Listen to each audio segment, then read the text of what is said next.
Hello dear learner, कैसे हैं आप लोग। मैं शिवम शर्मा आज आपके लिए लेकर आया हूं मैथ्स की कुछ बहुत ही इम्पॉर्टेंट बातों को।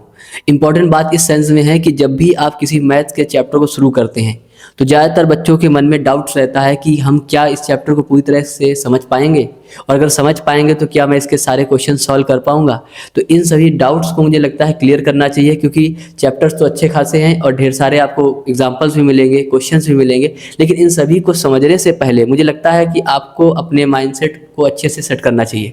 अगर आपका एक बार माइंडसेट हो जाता है किसी भी बात को लेकर के कि उसे हैंडल कैसे करना है, और हैंडल करने के साथ साथ फिर उसके जो डिफ़िकल्टीज़ होंगी उसको हम कैसे मैनेज करेंगे पॉजिटिव माइंडसेट के साथ, ये सबसे बहुत ही इंपॉर्टेंट चीज़ होती है। तो बेटा हम बात करते हैं आज के कुछ इंपॉर्टेंट बातों पर। इसमें से 5 इंपॉर्टेंट बातें आपके पास हैं। पहले देखिए बात क्या बताई जा रही है कि अगर आपको किसी चैप्टर को सॉल्व करना है या शुरू करना है तो जाहिर सी बात है कि ज़्यादातर बच्चों को क्या होता है कि डर होता है। तो मैंने कहा यहाँ पर कुछ बात लिख देते हैं। जैसे बोला गया है मुझे डर किस बात का है। अगर कोई चैप्टर चालू होता है तो आप पहले ये इस बात को फाइंड आउट करिए कि आपको किस बात की प्रॉब्लम होती है।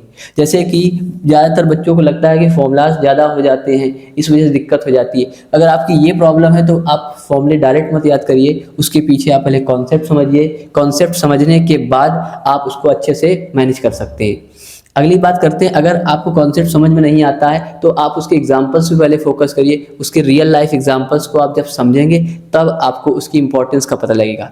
और एक अगली बात बताई गई है कि अगर कोई बच्चा मान लीजिए पहले से उसका वो सेक्शन वीक रहा है तो उस कंडीशन में भी उसके लिए ये प्रॉब्लमेटिक चीज़ें होती है। तो इसलिए हम जान चुके हैं अगर कोई चीज़ में इन तीनों में कोई प्रॉब्लम आती है, अगर आप उसको पहचान लेते हैं तो पहचानना ही आपके लिए 50% प्रॉब्लम को सॉल्व करने के बराबर आ जाता है बेटा। अगली बात करते हैं कि जब कोई चैप्टर चालू होता है तो आपको उसमें ये सोचना चाहिए कि उस चैप्टर से हमें मिलेगा क्या, उसका आउटकम क्या आएगा आपके लिए। तो आउटकम में तो देखो पहला बेसिक बात है, आप उसको पढ़ेंगे, समझेंगे, उसकी मेहनत करेंगे तो आपको मार्क्स मिलेंगे। लेकिन उसके साथ साथ 2-3 बातें और आती हैं, 2 बातें, जिसमें से पहली बात है कि अगर आपने उसको सॉल्व किया,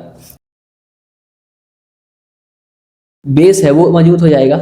अगर आपका एक बार बेस स्ट्रांग हो जाता है तो आप उससे रिलेटेड जो हैवी कॉन्सेप्ट्स होते हैं, बड़े कॉन्सेप्ट होते हैं या उससे रिलेटेड कॉन्सेप्ट्स होते हैं, उनको आप आसानी से मैनेज कर सकते हैं बेटा। अब बात आती है अपनी अगली कि अगर मुझे कोई चैप्टर शुरू करना है और हमने इसको स्टार्ट किया है तो उससे रिलेटेड हमारे पास नॉलेज पहले से क्या अवेलेबल है। अगर वो चैप्टर बिल्कुल नया है, आपके लिए इंट्रोड्यूस हुआ है, जैसे 9th में ट्रिग्नोमेट्री नहीं है, 10th में ट्रिग्नोमेट्री मिलेगी, उस कंडीशन पे आप बोलेंगे कि मेरे पास जीरो नॉलेज है। लेकिन वही रियल नंबर चैप्टर जो आपका है उसमें से 9th में भी था और 10th में भी आगे फॉरवर्ड हुआ है, तो उस कंडीशन में आप बोलेंगे 50% उसका आपके पास नॉलेज है। ऐसे कुछ चैप्टर और होंगे जब आप 10th से 11th में जाएंगे तो जितना भी ट्रिग्नोमेट्री है वो पूरी 11th में आ जाएगी। इसका मतलब आपके पास उसका ज़्यादातर कंसेप्ट है। तो ऐसी कंडीशन में आप अपने आप को पहले ये सेट कर लें कि आपको उस चैप्टर के बारे में कितना आता है, क्योंकि जितनी क्लैरिटी आप अपने माइंड को देते हैं, माइंड उसके आगे की प्रोसेस करना शुरू करता है। तो बेसिकली ये बातें हो गई 3। अभी हम बात करते हैं 2 और मोर इम्पॉर्टेंट बात को। तो देखो बोला गया है यहाँ पे कि मुझे कैसे पढ़ना है। अगर आप किसी चैप्टर को पढ़ते हैं तो बेसिकली 2 स्ट्रेटजी होती है।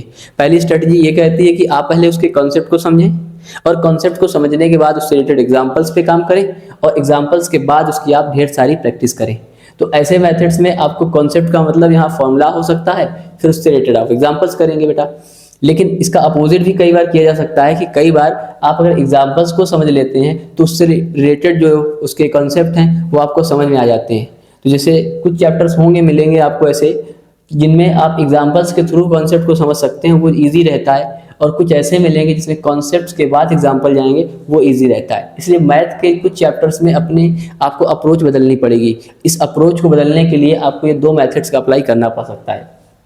अगली बात आती है, अगर आप यहाँ तक चीज़ों को अपने अकॉर्डिंग हैंडल कर चुके हैं तो अगर आप गलती करते हैं किसी क्वेश्चन को करने में, तो जैसे कैलकुलेशन से रिलेटेड एरर हो सकती है, या फिर आपका गलत फॉर्मूला लग गया, या फिर आपने जो क्वेश्चन का मीनिंग था वो समझ नहीं पाए, ऐसी कोई प्रॉब्लम आती है तो उसके लिए पहले आप अपने आप को परमिशन दें कि आप अगर गलती करते हैं तो आप उसे करेंगे और समझेंगे।